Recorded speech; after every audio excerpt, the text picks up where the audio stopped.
सत श्री अकाल निरपक्ष पोस्ट वेख रहे हो तुसी। मैं हां नीरज कुमार लैके हाज़र हाँ अज दे दिन दीयां टॉप खबरां। शुरुआत करते हैं वड्डी खबर तो। लखीमपुर खीरी घटना के कथित दोषी आशीष मिश्रा जो सी वो अज क्राइम ब्रांच के मूहरे पेश होने ते एक लंबी चौड़ी पुछगिछ जो है उन्हां तो जारी है। इस तो इलावा गल करांगे किसान एकता मोर्चा संयुक्त किसान मोर्चे की जिन्हां दे वल्लों अज एक प्रैस कॉन्फ्रेंस कर कई वड्डे अहम ऐलान किए गए हैं। तो इस तो इलावा गल की जाएगी पंजाब कांग्रेस के प्रधान नवजोत सिंह सिद्धू की, जिन्हों ने अपनी भुख हड़ताल और मौन वर्त जो है वो तोड़ दिता है। तो इस तो बाद गल की जाएगी श्रोमणी अकाली दल की जो अज जलंधर के विच बसपा के नाल रैली हुई है। तो इस तो बाद जो है गल करांगे कैबिनेट मंत्री तृप्त राजिंदर सिंह बाजवा की, जिन्हों के वलों अज आशीष मिश्रा तो जो पुछगिछ चल रही है उसके उत्ते अपनी प्रतिक्रिया दी है। शुरुआत करते हैं वड्डी खबर तो। दस दी है कि लखीमपुर खीरी घटना नूं लैके जिथे एक पासे राजनीति गरमाई हुई है, दूजे पासे इस घटना के कथित दोषी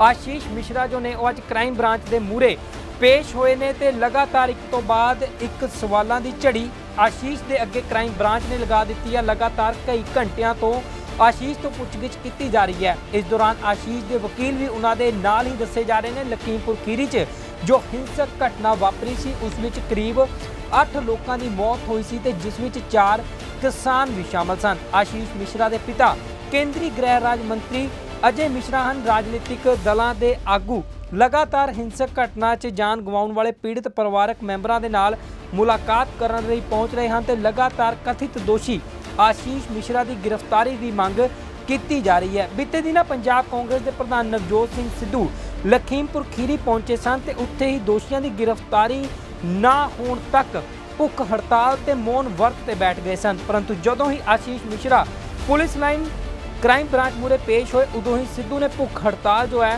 वो खत्म कर दी। हालांकि आशीष मिश्रा नूं पुछगिछ लई बीते दिनां भी बुलाया गया सी, परंतु वह सेहत सही ना होने कारण क्राइम ब्रांच के मूहरे पेश नहीं हो सके सी। ते अज वो क्राइम ब्रांच के मूहरे पेश होने तो एक पुछगिछ जो है लंबे समय तो उन्होंने तो की जा रही है। दूजे पासे गल करते हैं लखीमपुर खीरी घटना को लैके अज संयुक्त किसान मोर्चे के वालों एक बार फिर तो निखेधी की गई है। तो कई अहम ऐलान जो ने संयुक्त किसान मोर्चे के जो किसान आगू ने उन्होंने वालों किए गए हैं। तुहानूं दस दईए कि किसान आगू योगेंद्र यादव ने दस्सिया कि 12 अक्तूबर जो किसान इस घटना च शहीद होए हैं उन्होंने श्रद्धांजलि देण दी अंतिम अरदास मौके अते भोग समारोह पूरे देश के किसान पहुंचण, जो नहीं पहुंच सकते वह अपने नज़दीकी मंदिर मस्जिद गुरु घर मोमबत्तियां जलाउण। इस तो इलावा उन्होंने कहा है कि 18 अक्तूबर को रेल रोको की कॉल दी गई है, जो कि सवेरे 10 बजे तो लैके शाम को 4 बजे तक होगी। 26 अक्तूबर को लखनऊ च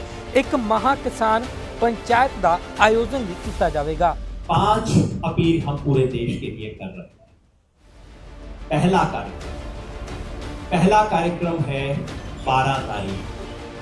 12 तारीख को हमारे इन सभी 5 शहीदों, 4 हमारे किसान और 1 पत्रकार जो शहीद हुए इसके नीचे 5 किसान और 1 किसान पत्रकार जिन्होंने मुझे करेक्ट किया। इन 5 की अंतिम अरदास और भोग समारोह उत्तर प्रदेश लखीमपुर जिले में तिकोनिया स्थान पर होगा। एग्जैक्ट वेन्यू हम कल शाम तक तय करके बता देंगे, लेकिन लगभग वहीं जहां एक घटना घटी लगभग वहीं एक अंतिम अरदास श्रद्धांजलि सभा का आयोजन किया गया है। हम देश भर के किसानों से अपील करते हैं कि आप वहां पहुंचिए। ये कोई सामान्य घटना नहीं है। किसान आंदोलन के लिए जलियांवाला कांड के बराबर है एक घटना। देश भर के किसानों से हम अपील करते हैं कि आप जो संभव है तिकोनिया लखीमपुर खीरी में 12 तारीख को सुबह पहुंच के उन शहीदों को श्रद्धांजलि दी कि 12 तारीख को वहीं तिकोनिया से पूरे देश के लिए शहीद किसानों के अस्थि कलश, फूल बोलते हैं, उसे लेके यात्रा रवाना हो। उत्तर प्रदेश के जितने भी जिले हैं हर जिले के लिए अलग अलग कलश लेके उस जिले की यात्रा वहां से रवाना होगी 12 तारीख को, और ये यात्राएं सब 24 तारीख तक समाप्त हो जाएंगी। और बाकी देश के हर राज्य के लिए एक एक कलश लेके वहाँ के लिए यात्रा शुरू होगी। केरला के लिए भी, तमिलनाडु के लिए भी, मेघालय त्रिपुरा के लिए भी, गुजरात के लिए भी, जम्मू कश्मीर के लिए।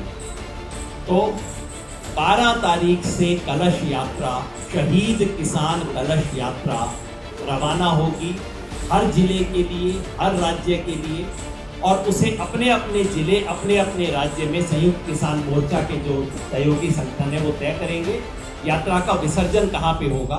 किसी पवित्र स्थान पे, किसी ऐतिहासिक स्थान पे उसका विसर्जन किया जाए। संयुक्त किसान मोर्चा की अपील है देश के तमाम नागरिकों से कि ये सच की विजय और झूठ के नाश का दिवस है, और इस वक्त इस देश में झूठ के सबसे बड़े जो 3 प्रतीक हैं, इस देश के प्रधानमंत्री नरेंद्र मोदी, इस देश के गृह मंत्री अमित शाह, और स्थानीय स्तर पे हम तो तीसरे की भी घोषणा कर रहे थे। हमारे सब साथियों ने कहा नहीं, मेरा विलन ये है, दूसरे ने कहा मेरा विलन ये है। हमने कहा तीसरा आप अपने मन से तय कर दीजिए। योगी जी का सोचता है, दूसरे ने कहा नहीं, खट्टर जी भी उतने ही बड़े हैं। हमने कहा तीसरा आप अपने मन से बना दीजिए, स्थानीय स्तर पे तय होगा। झूठ और अहंकार के इन 3 प्रतिनिधियों को चुनकर इस बार दशहरा में उनका पुतला दहन किया जाए। चौथा कार्यक्रम है 18 अक्टूबर का। 18 अक्टूबर को रेल रोको सुबह 10 बजे से शाम 4 बजे तक संयुक्त किसान मोर्चा की तरफ से रेल रोको के कार्यक्रम का आह्वान किया। और 5वां और अंतिम कार्यक्रम 26 अक्टूबर का। 26 तारीख हमारे लिए बड़ी महत्वपूर्ण हो गई है हर महीने की। 26 अक्टूबर को उत्तर प्रदेश की राजधानी लखनऊ में एक ऐतिहासिक महापंचायत का आयोजन किया जाए। राकेश जी मेरे साथ बैठे हैं, हरपाल भाई भी हैं, तमाम साथी हैं। जिस तरह की ऐतिहासिक महापंचायत मुजफ्फरनगर में करके हमने शुरुआत की थी, उसी तरह से इस बार लखनऊ में 26 तारीख को ऐतिहासिक महापंचायत की जाएगी। ਦੂਜੇ ਪਾਸੇ ਗੱਲ ਕਰ ਲੈਂਦੇ ਹਾਂ ਨਵਜੋਤ ਸਿੰਘ ਸਿੱਧੂ ਦੀ। ਤਾਂ ਨਵਜੋਤ ਸਿੰਘ ਸਿੱਧੂ ਦੇ ਵੱਲੋਂ ਜੋ ਭੁੱਖ ਹੜਤਾਲ ਦੇ ਉੱਤੇ ਬੈਠੇ ਸੀ, ਇਸ ਤੋਂ ਇਲਾਵਾ ਜੋ ਮੌਨ ਵਰਤ ਰੱਖਿਆ ਗਿਆ ਸੀਗਾ, ਉਹ ਹੁਣ ਤੋੜ ਦਿੱਤਾ ਗਿਆ। ਤੁਹਾਨੂੰ ਦੱਸ ਦਈਏ ਕਿ ਬੀਤੇ ਦਿਨ ਲਖੀਮਪੁਰ ਖੀਰੀ ਪਹੁੰਚੇ ਸੀਗੇ ਨਵਜੋਤ ਸਿੰਘ ਸਿੱਧੂ, ਤੇ ਮੋਹਾਲੀ ਤੋਂ ਜੋ ਉਹਨਾਂ ਦਾ ਕਾਫਲਾ, ਵੱਡਾ ਕਾਫਲਾ ਜੋ ਹੈ ਉਹ ਲਖੀਮਪੁਰ ਖੀਰੀ ਦੇ ਵੱਲ ਵਧਣ ਲੱਗਿਆ ਸੀ, ਤਾਂ ਉਹਨਾਂ ਨੂੰ ਹਰਿਆਣਾ ਯੂਪੀ ਬਾਰਡਰ ਦੇ ਉੱਤੇ ਰੋਕ ਲਿਆ ਜਾਂਦਾ ਨਵਜੋਤ ਸਿੰਘ ਸਿੱਧੂ ਦੇ ਕਾਫਲੇ ਨੂੰ। ਤੇ ਉਸ ਤੋਂ ਬਾਅਦ ਕਈ ਪੰਜਾਬ ਕਾਂਗਰਸ ਦੇ ਜੋ ਵਿਧਾਇਕ ਅਤੇ ਮੰਤਰੀ ਨੇ ਉਹਨਾਂ ਨੂੰ ਜੋ ਹੈ ਹਿਰਾਸਤ ਦੇ ਵਿੱਚ ਲੈ ਲਿਆ ਜਾਂਦਾ। ਨਵਜੋਤ ਸਿੰਘ ਸਿੱਧੂ ਵੀ ਉਸ ਦੇ ਵਿੱਚ ਸ਼ਾਮਿਲ ਹੁੰਦੇ ਨੇ, ਤੇ ਬੀਤੇ ਦਿਨ ਜੋ ਹੈ ਲਖੀਮਪੁਰ ਖੀਰੀ ਪਹੁੰਚਦੇ ਨੇ, ਉੱਥੇ ਪੀੜਤ ਪਰਿਵਾਰਾਂ ਦੇ ਨਾਲ ਗੱਲਬਾਤ ਕਰਦੇ ਆ, ਤੇ ਉਸ ਤੋਂ ਬਾਅਦ ਜੋ ਹੈ ਦੋਸ਼ੀਆਂ ਦੀ ਗ੍ਰਿਫਤਾਰੀ ਨਾ ਹੋਣ ਤੱਕ ਉਹ ਉੱਥੇ ਹੀ ਜੋ ਹੈ ਭੁੱਖ ਹੜਤਾਲ ਤੇ ਅਤੇ ਮੌਨ ਵਰਤ ਦੇ ਉੱਤੇ ਬੈਠ ਜਾਂਦੇ ਨੇ। ਜਦੋਂ ਆਸ਼ੀਸ਼ ਮਿਸ਼ਰਾ ਪੁਲਿਸ ਲਾਈਨ ਦੇ ਵਿੱਚ ਕ੍ਰਾਈਮ ਬ੍ਰਾਂਚ ਦੇ ਮੂਹਰੇ ਪੇਸ਼ ਹੁੰਦੇ ਨੇ, ਤਾਂ ਉਸ ਤੋਂ ਬਾਅਦ ਜੋ ਹੈ ਨਵਜੋਤ ਸਿੰਘ ਸਿੱਧੂ ਆਪਣੀ ਭੁੱਖ ਹੜਤਾਲ ਜੋ ਹੈ ਤੇ ਮੌਨ ਵਰਤ ਜੋ ਹੈ ਉਹ ਖਤਮ ਕਰ ਦਿੰਦੇ ਨੇ। ਇਸ ਦੌਰਾਨ ਤੁਹਾਨੂੰ ਦੱਸ ਦਈਏ ਕਿ ਨਵਜੋਤ ਸਿੰਘ ਸਿੱਧੂ ਨੇ ਕਿਹਾ ਕਿ ਆਖਿਰ ਸੱਚ ਦੀ ਜਿੱਤ ਹੁੰਦੀ ਹੈ, ਨਿਆਂ ਤੋਂ ਵੱਡਾ ਦੇਸ਼ ਚਲਾਉਣ ਲਈ ਕੋਈ ਵੱਡਾ ਸਾਧਨ ਨਹੀਂ ਹੈ। ਨਿਆਂ ਹੈ ਤਾਂ ਸੁਸ਼ਾਸਨ ਹੈ। ਸੱਚ ਦੀ ਇਸ ਲੜਾਈ 'ਚ ਅੱਜ ਕਿਸਾਨਾਂ ਦੀ ਜਿੱਤ ਹੋਈ ਹੈ। हमेशा जीत होती है। न्याय से बड़ा राष्ट्र चलाने के लिए कोई साधन नहीं। न्याय है तो सुशासन है, न्याय नहीं है तो कुशासन है। सत्य की इस लड़ाई में आज जीत हुई, किसान भाइयों की जीत हुई। ये यकीन वापस आना चाहिए, किसान भाइयों के इस पवित्र सत्याग्रह में यदि प्राणों की आहुति भी जाती तो कोई गम नहीं था, क्योंकि वो कर्तव्य पथ था, वो फर्ज था। ਤੇ ਹੁਣ ਗੱਲ ਕਰ ਲੈਂਦੇ ਹਾਂ ਸ਼੍ਰੋਮਣੀ ਅਕਾਲੀ ਦਲ ਅਤੇ ਬਸਪਾ ਦੇ ਵੱਲੋਂ ਜੋ ਅੱਜ ਬਾਬੂ ਕਾਂਸ਼ੀ ਰਾਮ ਜੀ ਦੀ ਬਰਸੀ ਮੌਕੇ ਜਲੰਧਰ 'ਚ ਅਕਾਲੀ ਦਲ ਤੇ ਬਸਪਾ ਵੱਲੋਂ ਇੱਕ ਵੱਡੀ ਰੈਲੀ ਕੀਤੀ ਗਈ ਹੈ। ਉਸ ਦੇ ਵਿੱਚ ਸ਼੍ਰੋਮਣੀ ਅਕਾਲੀ ਦਲ ਦੇ ਪ੍ਰਧਾਨ ਸੁਖਬੀਰ ਸਿੰਘ ਬਾਦਲ ਵੱਲੋਂ ਪੰਜਾਬ ਸਰਕਾਰ ਦੇ ਉੱਤੇ ਤੰਜ ਕਸੇ ਗਏ ਨੇ, ਤੇ ਇਸ ਦੌਰਾਨ ਉਹਨਾਂ ਦੇ ਵੱਲੋਂ ਕਈ ਤਿੱਖੇ ਹਮਲੇ ਜੋ ਨੇ ਉਹ ਸਰਕਾਰ ਦੇ ਉੱਤੇ ਕੀਤੇ ਗਏ ਨੇ। ਤੁਹਾਡੇ ਮਨ ਸੀ ਕਿ ਚੰਨੀ ਸਾਹਿਬ ਨੂੰ ਬਣਾਉਣਾ ਹੈ ਮੁੱਖ ਮੰਤਰੀ? ਨਹੀਂ, ਮਨ ਤਾਂ ਸੀ ਪਹਿਲੇ ਜਾਖੜ ਦਾ ਨਾਂ ਆਇਆ, ਕਹਿੰਦੇ ਜਾਖੜ ਨੂੰ ਨਹੀਂ ਬਣਾਉਣਾ ਕਿਉਂਕਿ ਉਹ ਹਿੰਦੂ ਹੈ, ਆਹ ਕਾਂਗਰਸ ਨੇ ਕਿਹਾ। ਫਿਰ ਰੰਧਾਵੇ ਦਾ ਆਇਆ, ਸੁੱਖੀ ਰੰਧਾਵੇ ਦਾ ਨਾਂ, ਨਵਜੋਤ ਸਿੱਧੂ ਨੇ ਦੇਖ ਲਿਆ ਜੇ ਆ ਗਿਆ ਤਾਂ ਫਿਰ ਮੇਰੀ ਗੱਲ ਨਹੀਂ ਬਣਨੀ, ਲੜਾਈ ਹੋ ਗਈ। ਫਿਰ ਕੋਈ ਹੋਰ ਆਇਆ, ਫਿਰ ਇਹਨਾਂ ਨੇ ਸੋਚਿਆ ਕਿ ਚੰਨੀ ਨੂੰ ਬਣਾ ਦਿਓ, ਉਹਨੂੰ ਲਾਉਣਾ ਸੌਖਾ ਹੋ ਜਾਊਗਾ। ਉਹਨੂੰ ਕੱਲਾ ਟੈਂਪਰਰੀ ਚਾਰਜ ਦਿੱਤਾ, ਟੈਂਪਰਰੀ ਚਾਰਜ। ਜਿਹੜਾ ਮੁੱਖ ਮੰਤਰੀ ਹੈ ਵਿਚਾਰੇ ਨੂੰ ਮੁੱਖ ਮੰਤਰੀ ਬਣਨ ਹੀ ਨਹੀਂ ਦਿੰਦੇ, ਚੱਲ ਹੀ ਨਹੀਂ ਦਿੰਦੇ। ਡੀਜੀਪੀ ਇੱਕ ਮੁੱਖ ਮੰਤਰੀ ਦਾ ਇਖਤਿਆਰ ਹੈ, ਜਿਹਨੂੰ ਲਾਉਣਾ ਹੋਏ ਕਹਿੰਦੇ ਡੀਜੀਪੀ ਨਵਜੋਤ ਸਿੱਧੂ ਲਾਊਗਾ, ਚੰਨੀ ਨਹੀਂ ਲਾ ਸਕਦਾ। ਐਡਵੋਕੇਟ ਜਨਰਲ ਜਿਹੜਾ ਮੇਨ ਕਾਨੂੰਨ ਦੇਖਦਾ, ਮੁੱਖ ਮੰਤਰੀ ਲਾਉਂਦਾ ਹੁੰਦਾ, ਕਹਿੰਦਾ ਨਹੀਂ ਚੰਨੀ ਨਹੀਂ ਲਾ ਸਕਦਾ, ਅਸੀਂ ਲਾਵਾਂਗੇ।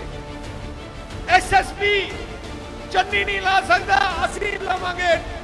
ਆ ਜਿੰਨੇ ਡੀਸੀ ਬਦਲੀ ਹੋਈ ਹੈ ਕਿਸੇ ਨੂੰ ਚੰਨੀ ਨੂੰ ਨਹੀਂ ਪੁੱਛਿਆ, ਸਾਰੇ ਆ ਸਾਰੇ ਲਾ ਰਹੇ ਨਵਜੋਤ ਸਿੱਧੂ। ਫਿਰ ਉਹ ਮੁੱਖ ਮੰਤਰੀ ਕਿਸ ਵਾਸਤੇ? ਇਕੱਲੇ ਵੋਟਾਂ ਵਾਸਤੇ? ਕੀ ਇਹਨੂੰ ਅਗਲਾ ਮੁੱਖ ਮੰਤਰੀ ਬਣਾਉਣਗੇ?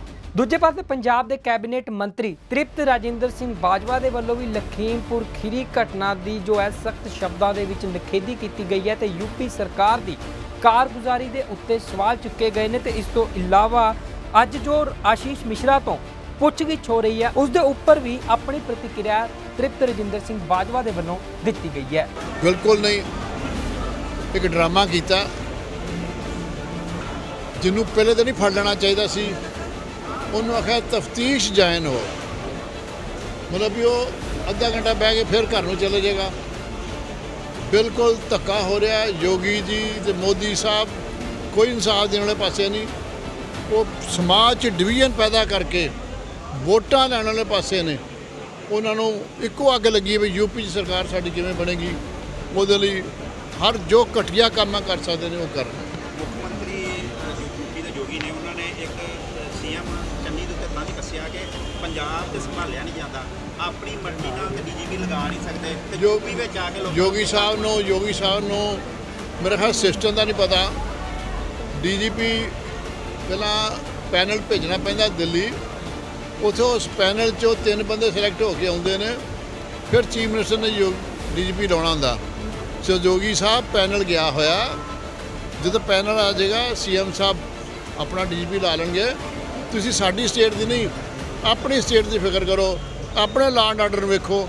ਤੁਸੀਂ ਧੱਕਾ ਕਰਾ ਰਹੇ ਹੋ, ਉਸ ਧੱਕੇ ਨੂੰ ਬੰਦ ਕਰੋ। ਫਿਲਹਾਲ ਇਹਨਾਂ ਖਬਰਾਂ ਦੇ ਵਿੱਚ ਇੰਨਾ ਹੀ। ਮੈਨੂੰ ਦਿਓ ਇਜਾਜ਼ਤ, ਯਾਨੀ ਕਿ ਨੀਰਜ ਕੁਮਾਰ ਨੂੰ ਦਿਓ ਇਜਾਜ਼ਤ। ਧੰਨਵਾਦ। ਬਣੇ ਰਹੋ ਨਿਰਪੱਖ ਪੋਸਟ ਦੇ ਨਾਲ। ਹਰ ਇੱਕ ਖਬਰ ਦੀ ਤਾਜ਼ਾ ਅਪਡੇਟ ਦੇ ਲਈ ਬਣੇ ਰਹੋ ਨਿਰਪੱਖ ਪੋਸਟ ਦੇ ਨਾਲ। ਸਾਡੀ ਵੈਬਸਾਈਟ www.nirpakhpost.com ਦੇ ਉੱਤੇ ਵਿਜ਼ਿਟ ਕਰ ਸਕਦੇ ਹੋ। ਸਾਡੇ ਫੇਸਬੁੱਕ ਪੇਜ ਨੂੰ ਲਾਈਕ ਕਰੋ ਅਤੇ YouTube ਚੈਨਲ ਨੂੰ ਜਰੂਰ ਸਬਸਕ੍ਰਾਈਬ ਕਰੋ। ਪੰਜਾਬ ਅਤੇ ਪੰਜਾਬੀਅਤ ਨਾਲ ਜੁੜਿਆ ਹਰ ਮੁੱਦਾ, ਹਰ ਖਬਰ ਨਿਰਪੱਖ ਤਰੀਕੇ ਨਾਲ ਤੁਹਾਡੇ ਤੱਕ ਪਹੁੰਚਣ ਦੀ ਕੋਸ਼ਿਸ਼ ਵਿੱਚ ਤੁਸੀਂ ਵੀ ਦੇਵੋ ਸਾਡਾ ਸਾਥ। ਤਾਂ ਹੁਣੇ ਲਾਈਕ ਕਰੋ ਸਾਡਾ ਫੇਸਬੁੱਕ ਪੇਜ, ਸਬਸਕ੍ਰਾਈਬ ਕਰੋ YouTube ਤੇ ਅਤੇ ਫੋਲੋ ਕਰੋ ਇੰਸਟਾ ਅਤੇ ਟਵਿੱਟਰ ਤੇ ਨਿਰਪੱਖ ਪੋਸਟ। ਖਬਰ ਦੀ ਨਿਰਪੱਖ ਆਵਾਜ਼। ਵਿਜ਼ਿਟ ਕਰੋ www.nirpakhpost.com।